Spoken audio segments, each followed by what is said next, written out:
Assalomu alaykum aziz yurtdoshlar. Bugun 8-avgust sanasiga göre yechki meva Optum bozorimizda xudo xolosa sizlarga meva narxlarini aytib o'tsak, ya'ni shalil, shaftoli, guruch, uzumlarimiz narxi arzonladimi? Ko'pchilik yurtdoshlarimiz so'rab turibdi. Alloh shukr, yechki meva Optumda bizlar barcha ulgurolmaydi deb turibdilar ko'p yurtdoshlarimiz. Obunachilar, xudo xolosa bugun sizlar iloji boricha tezroq chiqarishga harakat etaman. Videoni ko'rdingizmi? Siz iloji boricha imkoniyat bo'lsa, kelib xaridni etishga harakat qilinglar. Bir yandan shalil, shaftolidan boshlaydigan bo'lsak.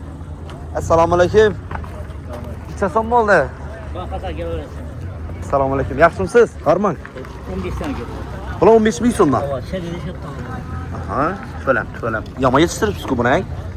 Zo'r narsa. Nerniki bular? Boshqa. Shavat. Ichasan deri shunda? 15 ming so'm. 15 ming. Bundan arzonroq bormi yoki ham eng shu bir so'tlimi yo'q faqat? Hozir bozor ekan. 10 ming so'm. Bu 10 ming so'mdan. 10 ming so'mdan yurtdoshlar, yana ko'rganlaringizdek, xudo xolosa shalil shaftolimiz o'rtachasi 10 ming so'm, eng kattasi ya'ni 100 gram, 150 gram chiqadigan shalil shaftollarimiz obunachilar 15 ming so'mdan. Xudo xolosa kelaverasizlar. Bu oqincha so'm bo'ldi? Bu 12 ming so'm. 12 ming so'm. 12 ming, hayvon 12 ming. Ha, so'ram. Kelaverasizlar yurtdoshlar, arzonchilik xudo xolosa. Allohga zo'r. Yine bir yanımda. Üzümçe son bolup da gapga assalomu alaykum. Siz kimsizmi? Bular üzümçe son egasi yo'qmi ya bularni? Üzümlarga o'ndirmadik. Endi yozib qo'yibdi-ku 5 ming so'mda. 5 ming so'm ekan, mana 5 ming so'm ekan. Yana narxlar yozilib turibdi obunachilar.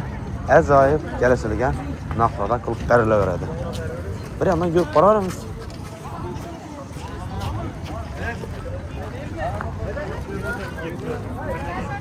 Olma narxlarına keladigan bo'lsak, olma narxlarini sizlar bilan birgalikda so'rash harakat qilamiz. Ya'ni bu tochkani ko'pchilik yurtdoshlarimiz taniydi. Ya'ni og'amizni. Og'a, 1 minut. Assalomu alaykum. Harman. Olma narxini ayting. Almalar 4 ming so'm. Alma 4 ming so'm. Nendiki bu şey? Bagat Ne? Bagat. Bagat. Aha. Ajoyib. Bu hozirgi kunda trend olma. Eng geldi. Baldak kızın alma dedi. Gap yo'q. Bu 4 ming so'mdan tuz qaytib bo'ladimi bundan? Qo'llar o. Ajoyib. Hammasiga qarab qaytib beraman. 3 mingdan beraman. Aha. Üzüm. Sanmayım dodak bırak. Ağa, bormisiz? Sağ ol, Harman. Sizlar shuningdek gaplangin. Odamlar chiqarib bersin keyin gapni. Yomon so'llaydi. Har kimga bir ot qo'yadi ağa. Zo'r. Alıngazda şunu. Chasom ağa. Kelishilgan bahada. En ahırı bakır. Ha? 15 ming so'm beraman. Emir o'qdi. Al. 15 ming so'm. Ajoyib. Subala uchun beraman. Emir propiska qildi. Gap yo'q. 15 ming so'm. Uyiniki, hava uyiniki o'zlariz. Yuxansona? Al o'zlariz mes. Oqinang. Oqlarni narxini aytib bering buni. Siz aytib beravering oqini. Oq. 15 ming so'm. 15. Shalillancha so'm bo'ldi? 12 ming so'm. 12 ming so'm. Qara uzumdan. 10 ming so'm. Ajoyib. Yine yurtdoshlar xudosi arzonchilik zo'r bo'lib boraveradi.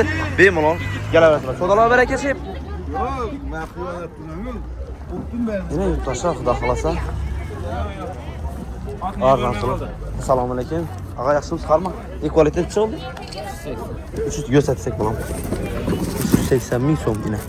Pishib turibdi. Mirg'og'ina Equality nomer adin bilasizlar. Xudo xolasa Optumda 380 ming so'mdan bo'lib turibdi. Qancha so'm bo'ladi, shep? 16 ming so'mdan. Oho. Kilo bermaysiz lekin, yeshga berasiz. Shalilcha so'm. Siz kimsizmi? Uzum. Yine yurtdoshlar. Yo'q o'xshaydi. Uzumlarimiz yurtdoshlar xudo xolasa. Yine gelishdan to'xtamay turibdi. Yanımızdan geldim, yeterliçe bor. Assalomu alaykum. Chiqardim qapga. Yo'q, chiqmama. Ha, sizlar video tamomlaying ko'rsataman. Chasom guruchalar. Guruchlarni ayt. 15. Nerniki bo'lsa? Nerniki bular? Yangi bozor. Yangi bozor. Bu iri sort ekan, ha? İkisi iri. Bana belki 12 beraman. Bu nodan guruchlaydi bu? Navaydi bu? Dollar. Dollar. Ajoyib. Yine. Üzümçe so'm bo'ldi? 10 ming so'mdan üzümlerimiz. Shalil? Ondan. Bu 10 o'xshaydi. Bu arzonroqmi? Qisam ondan. Ha, 2 so'mdan. Ne bu? Almancha so'm bo'ldi. Alman 8 lira. Mekturen geldi. 8 milyon. Görüştüm ama bardım. Oldu. Acayip. Sodalar bereke. Şalin çasım oldu eke. Selamünaleyküm. 10 milyon so'm. Neydi bulağa? Yangi bazar mı? Alman çasım. Bu Grand Sivit mi bu? Çasım? 13 milyon so'm. Kızıl ne? 8 milyon so'm. Acayip. Yine geleverese Allah'tan sonra arzançılık. Guruş çasım oldu eke. Guruşa şey? 12 milyon so'm. Bu ya Santa Maria mı? Yemiyor. Geleverese arzançılık. Sodalar bereke. Yine encir. Encir çasım oldu hep ki. Enzire 2. 12 mi? Neyin ki bu? Yenilikli farkı var. Assalomu alaykum ana. Yaxshimisiz? Harman? Zo'r. Bu narxlarni bilmay geldik bularni endi. Bizaki blogerchilik-ku. Bo'ldi. Bular 9 ming so'm. 9 ming so'm. Bravo. Bular 12 ming so'm. 12 ming yine. Yurttaşlar qaranglar, bir narsani aytayım. Bu to'tishimizdan boshqa yerda encir shaftoli menimcha yo'q ham hisobim. Men bir bozorni aylanib chiqdim, lekin topolmadim. Xudo xolasa encir shaftoli kerak bo'ladigan bo'lsa, kelib, o'sha anamiz yandan xaridni aytib ketaverasizlar. Gap yo'q. Şerli'de akla 10 ming so'm. Neyniki bular ana? Yangi bozor. Yangi bozor. Bu mida sort ekan, endi. Midesi 4 ming so'm. 4 ming so'm. Ajoyib. Kelaverasizlar xudo xolasa, hammangiz kutib qolamiz. Savdolar baraka ana. Rahmat. Yurttaşlar, endi ko'pchilik so'rab turadi, sitrus tushdimi? Ya'ni men o'pdim bozorini deb turadingizlar. Xudo xolasa, sitruslarni birgalikda mana ya'ni ekolita. Necha so'm? Ekolita necha so'm? Ajoyib, ina. Yomon yeyibsizlar-ku buni, ha? Sitruslar qani? Sitruslar. Amira, assalomu alaykum. Sitruslar narxini ayting. Gelişip beramizmi? Yo'q, ina. Xudo xolasa bir bongo degan mashinamizda, yomanda Isuzu'mizda, ne? Yanımızda banan, yanımızda sitruslarımız geldi xudo xolasa. Bemalol kelaversalar, bir like bosib, obuna bo'lib, kommentariyada o'zlaringiz ko'rgan videoda ko'rgan mevalarni, narxlar, arzon qimmatligini kommentar yozing. Ham biz kanalimizga rivoj uchun arzon plus kanalga obuna bo'lib qo'yishdan chiqmasin.